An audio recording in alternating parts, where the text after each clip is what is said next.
Saya ditunjuk oleh Presiden kita sebagai utusan khusus karena beliau tahu bagaimana concern saya, keprihatinan saya, semangat saya akan hal lingkungan hidup. Saya sudah 20 tahun bergerak di bidang warisan budaya, heritage, tapi juga konservasi satwa liar. Saya dan keluarga sudah keluarkan puluhan, bahkan ratusan miliar rupiah uang pribadi kami, keluarga kami untuk konservasi dan juga konservasi satwa liar. Dan di situ saya lihat bahaya yang mengancam makhluk-makhluk, bukan hanya manusia tapi makhluk-makhluk lainnya. Saya lihat sebetulnya bahwa Tuhan menciptakan satwa liar, juga manusia, dan makhluk-makhluk satwa liar juga punya hak untuk hidup di bumi kita ini. Dan saya lihat di situ rentannya lingkungan hidup kita. Hutan-hutan kita ditebang, mengancam keberlangsungan satwa liar, dan mendorong satwa liar untuk menjadi di dalam konflik dengan manusia. Sedih saya lihat. Satwa liar hanya membela diri, tapi sering jadi korban. Dan di situ selama 20 tahun saya bergerak di situ, dan saya juga tahu rentannya bumi kita ini dari bahaya polusi, pengerusakan hutan, pencemaran laut, dan sebagainya. Kita lihat sekarang dampak daripada pengerusakan lingkungan hidup kita. Kita beberapa malam lalu kita sudah lihat akibat banjir. Kita lihat ya dengan peristiwa pagar laut di mana para nelayan kita merasa terancam dengan kenaikan permukaan laut. Ini semua disebabkan dengan masalah perubahan iklim. Maka pemerintah Prabowo sudah memutuskan untuk melaksanakan beberapa program, termasuk pembangunan tanggul laut raksasa sepanjang 700 km dari Banten sampai Jawa Timur. Program ini mungkin akan memakan waktu cukup lama, mungkin 10 sampai 20 tahun, tapi harus segera dimulai untuk kita melindungi jutaan hektar sawah yang terletak di pantai utara Pulau Jawa. Apa gunanya kita bikin food estate di Kalimantan atau di Merauke, di Papua Selatan, kalau nanti jutaan hektar lahan sawah terbenam, ditutup dengan laut yang masuk. Saya kira mubazir Pak CT, kita bikin di Merauke, kita bikin di Kalimantan, tapi nanti kita hilang. Maka itu adalah salah satu dampak, salah satu akibat dari masalah lingkungan hidup kita. Kita harus segera, ternyata Pak CT, program tanggul laut raksasa itu sudah mulai dirancang tahun 94, waktu zaman Orde Baru. Karena waktu itu pemerintah sudah melihat ancaman daripada kenaikan laut. Itu waktu zaman Pak Emil Salim, Menteri Lingkungan Hidup, mungkin kita bisa ingat semua. Itu sudah dirancang, mulai dirancang tahun 94. Sekarang kita sudah lihat, mungkin sudah sedikit terlambat, tapi never too late. Kita bertekad untuk melindungi jutaan hektar lahan sawah yang paling produktif dan paling subur itu terletak di pantai utara Pulau Jawa. Terus ada program-program lainnya, tadi saya lihat dari kawan-kawan dari PLN juga hadir.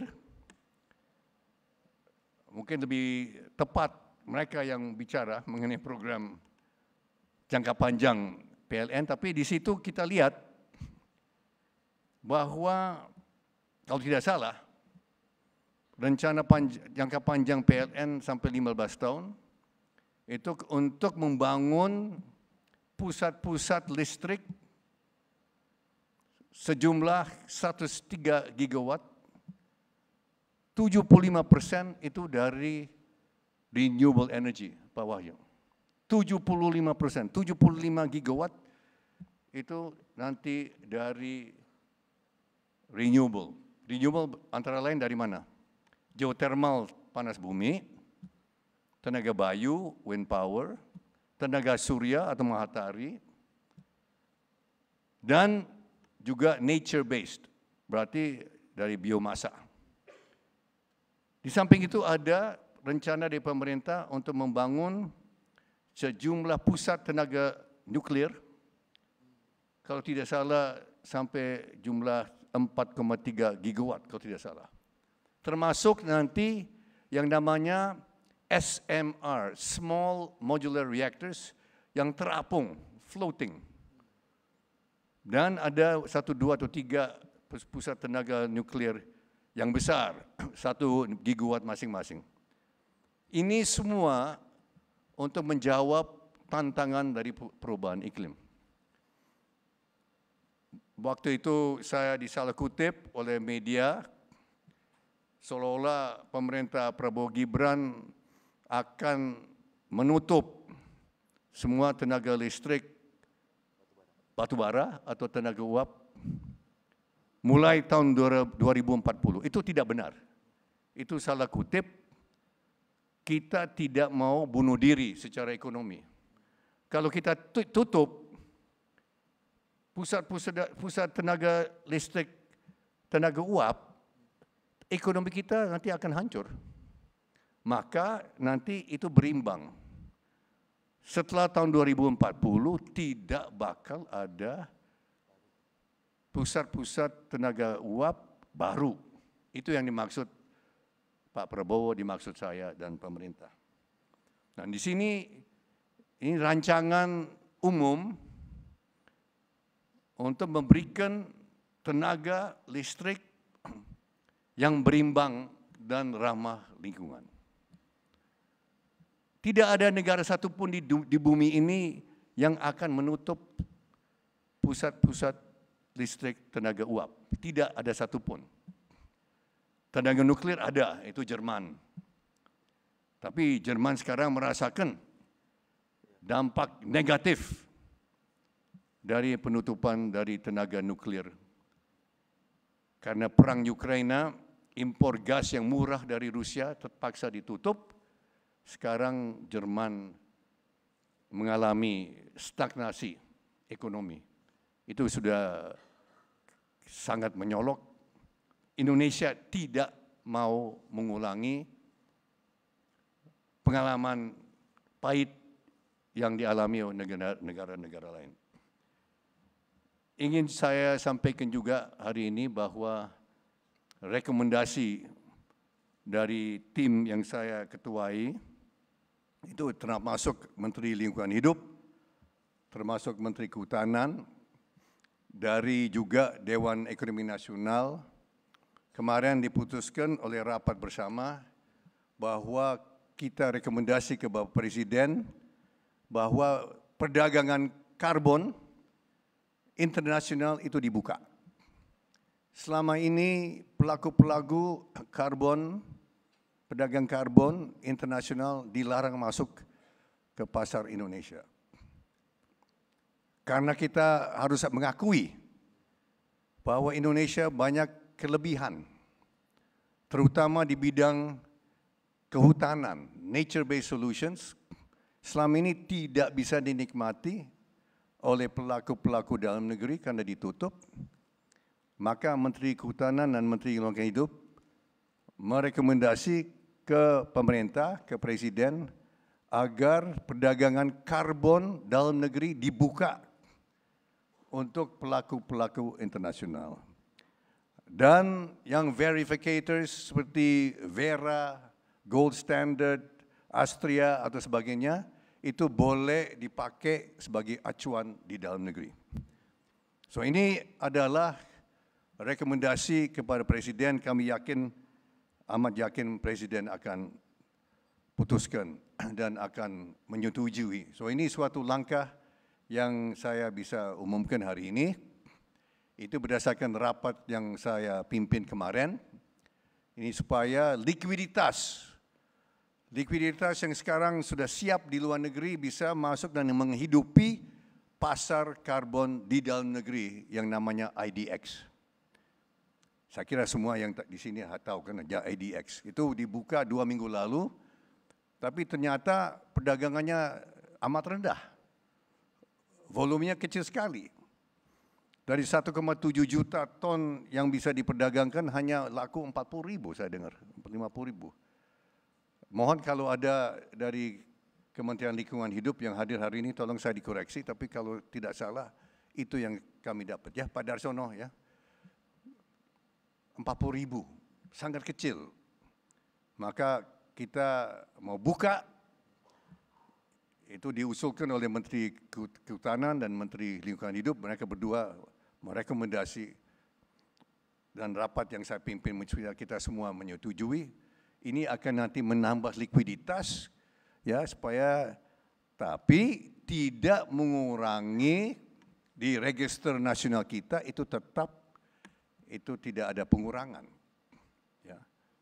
Dan perdagangan itu dicatat di dalam negeri. Nah, ini semua saya sebut karena ini adalah langkah-langkah yang saya lihat cukup positif, signifikan untuk mendorong dan nanti membuka untuk investor-investor luar negeri bisa membeli carbon credit di Indonesia dan nanti likuiditas itu nanti akan masuk ke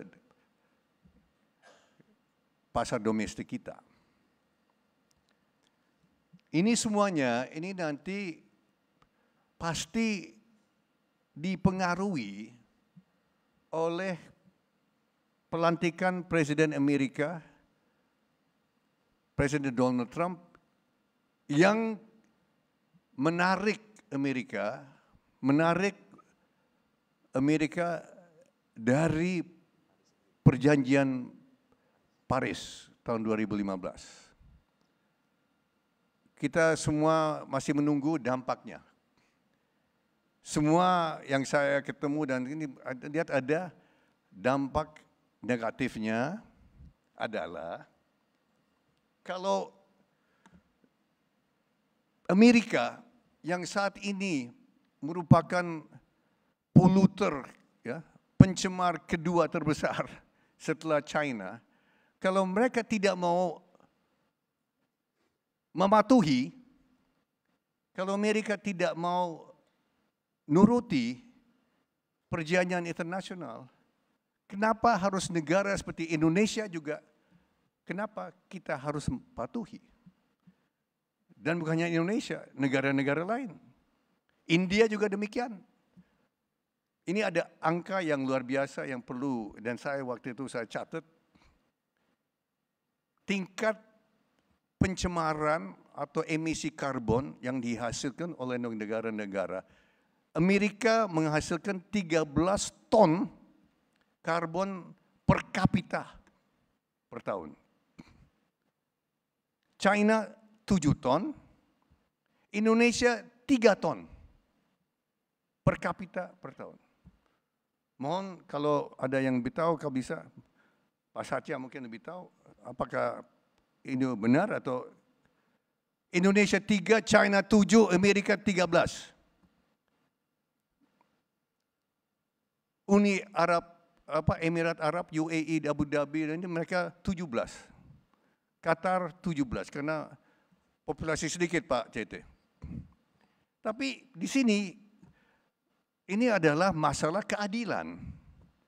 Ya, Kita 3 ton, mereka 13 ton, kita disuruh tutup pusat-pusat tenaga listrik, tenaga uap. Atau kurangi. Rasa keadilannya di mana? Dan sekarang mereka cabut dari perjanjian Paris. Ini dampak positif atau negatif yang kita masih feeling bagaimana. Dan ada yang bilang, Pak Tete, bahwa ini Trump hanya 4 tahun. Nanti 4 tahun lagi Demokrat berkuasa lagi. Ada yang bilang begitu, Pak Tete. Tapi ada yang bilang, belum tentu. Trump, wakil presiden itu namanya J.D. Vance, umur 40. Dan saya ketemu beberapa pendukung Trump, mereka sudah menyiapkan sekarang J.D. Vance sebagai pengganti Donald Trump. 4 tahun lagi. J.D. Vance nanti umur 44 tahun. 4 tahun lagi. Dan kalau dia terpilih bisa 2 kali. Berarti apa Pak CT? 12 tahun. Amerika di luar perjanjian Paris. So kesimpulan saya adalah masa depan itu penuh dengan ketidakpastian. Nah, Indonesia harus merencanakan program pembangunan dengan situasi yang penuh dengan ketidakpastian, Pak Siti. Ya, saya kasihan aja sama Pak Rahman Pambudi ini, Menteri Bappenas ini. Bagaimana, apalagi Pak Hanif nanti ya, Menteri Lingkungan Hidup. Ini bagaimana ini? Kita rencanakan, ya kita Indonesia selalu mau the good boy, ya. Kita kan anak baik, kan? Ya? We want to be the good boy. Tapi the big boys belum tentu jadi good boy juga, kan? So bagaimana, ya? Ini mungkin ada nanti ada question and answer, ada pasti yang tanya. Tapi ini jadi realita. Ini realita yang kita hadapi. So saya kira mungkin ini ya sebagai pembuka, saya mungkin lebih banyak Q&A, question and answer. Saya lihat banyak sebenarnya sudah tahu pesan saya, sudah tahu kan. Aduh, ini banyak yang sudah bosan ya. Saya nggak tahu kenapa mau hadir hari ini ya. Udah tahu. Dan mungkin bosan ini kan sebagai broken record kan. Tapi ya yang baru yang terjadi setelah COP29 di Baku adalah kemenangan Donald Trump. Waktu itu sudah kita tahu ya. Waktu kita di Baku dia sudah menang ya. Tapi bahwa waktu itu dia berjanji akan cabut dan keluar dari itu, waktu itu ancaman dan itu terwujud. Nah ini realita. Ada program-program JETP, $20 miliar, itu saya kira sudah pasti ikut dihapus oleh pemerintah Trump. So itu $20 miliar, waktu itu di Baku saya ketemu utusan khusus dari Presiden Amerika namanya John Podesta. Dia waktu itu menanyakan bagaimana kelangsungan daripada JETP. JETP itu gagal, program gagal. 2 tahun berjalan, tadi tidak $1 pun dikucurkan oleh pemerintah Amerika. Banyak omon-omon ternyata. Ya, hibah $5 miliar dalam $20 miliar ternyata tidak ada. Itu ada klausul dalam JETP itu. $5 miliar itu akan dihibahkan apabila dana tersedia. Setelah dicek kapan bisa dihibahkan, pihak mereka bilang, oh maaf, tidak tersedia. Ini realita, Pak.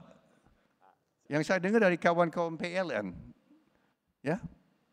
So ini, saya kira kita jangan harapkan deh $20 miliar. Ya. Banyak yang saya melihat, nanti komitmen ESG kita nanti teruji, karena Pak Prabowo sudah menetapkan target 8% economic growth. Saya amat yakin bahwa kita akan melampaui 8%. Kenapa? Dan ini ada nanti dampak juga kepada supply dan kebutuhan listrik dan energi. Semakin cepat, semakin besar pertumbuhan ekonomi itu nanti membutuhkan supply energi yang juga besar. Nah, kenapa kami optimis? Sangat optimis bisa mencapai dan melampaui. Kemarin sudah diputuskan bahwa anggaran untuk makanan bergizi gratis akan ditambah dari 71 triliun menjadi 171 triliun rupiah untuk program makanan bergizi gratis. Dari 71 triliun yang pada awalnya direncanakan, sudah dihitung oleh Bappenas bahwa ini akan menambah pertumbuhan ekonomi kita 0,83%. Ditambah 100 triliun, berarti pertumbuhan ekonomi kita akan bertambah 1,95% atau 2%. Kenapa? Karena uang ini akan disuntik, sedang disuntik dan akan disuntik kepada pelaku-pelaku ekonomi di tingkat yang paling dasar, yaitu di pedesaan. Untuk apa? Untuk beli telur, untuk beli ayam, beli sayuran, kelor, beli ikan, beli nasi, beli jagung, dan sebagainya, dan sebagainya, dan sebagainya. Ini akan nanti merupakan stimulus ekonomi. Dan dari 171 triliun kita hitung, ekonomi akan bertumbuh atau bertambah 1,95 sampai 1,9%, hampir 2% dari program makanan bergizi gratis. Di samping itu ada program perumahan yang saya juga ditugaskan untuk menangani. Menangani dalam arti menyiapkan atau menyusun kebijakan pemerintah di bidang perumahan. Kita sekarang sudah ada komitmen nyata dari pemerintah Qatar dan swasta Qatar untuk membiayai 4 sampai 6 juta unit rumah. Ini berita bagus ya untuk semen Indonesia. Semoga harga saham itu naik, Pak.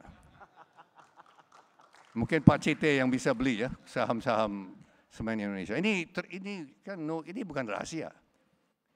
Ya, di samping itu kemarin kami bertemu dengan Menteri Energi dan Perindustrian Emirat Arab, UAE, juga komit 1 juta dan mungkin lebih. Ini belum termasuk nanti dari China, dari Turki, dari India, dan dari Singapura dan lainnya. Kami ketemu dengan kontraktor India waktu kami berada di India. Ini semua nanti akan menjadi stimulus ekonomi ya, di bidang 185 bidang ekonomi yang nanti terikat dan tersentuh dengan program perumahan, termasuk semen. Saya dengar dari Pak Doni, 3 juta rumah dan apartemen setiap tahun memerlukan 15 juta ton semen. Betul Pak Doni? Dari 60 juta ton sekarang bisa tambah 15, betul? Itu selama insya Allah 10 tahun. Ya, selama Pak Prabowo pimpin, ya insya Allah bisa 10 tahun, berarti ini program perumahan akan betul berlangsung. Di samping itu, perlu besi. Saya dengar satu rumah perlu 1 ton besi. Ini saya dengar dari REI, Pak, Real Estate Indonesia. Berarti apa? 3 juta ton besi baja akan diperlukan tambahan setiap tahun. 3 juta ton. Terus mebel. 3 juta rumah dan apartemen memerlukan 15 juta tempat tidur setiap tahun. Terus meja makan, kursi, televisi, kulkas, bolam, listrik, kabel listrik dan sebagainya, ini akan nanti menjadi stimulus. Dan kami sudah hitung bisa jadi 1,5 sampai 2,5% per tahun. ini dari perumahan. Berarti apa? Berarti sudah 9%. Saya sudah buktikan, Pak. Sudah 9%, 9,5%. Nah, ini apa kaitannya dengan ESG dan lingkungan hidup? Pasti ada dampak. Pabrik semen kan produksi terus. Jangan-jangan ada emisi karbon, kan Bapak bilang kan sudah dikurangi. Tapi semakin banyak kegiatan-kegiatan ekonomi, nanti memerlukan energi, ya, dan sebagainya. Ini ada dampak terhadap lingkungan hidup kita. Dan di sini kita harus jaga baik-baik.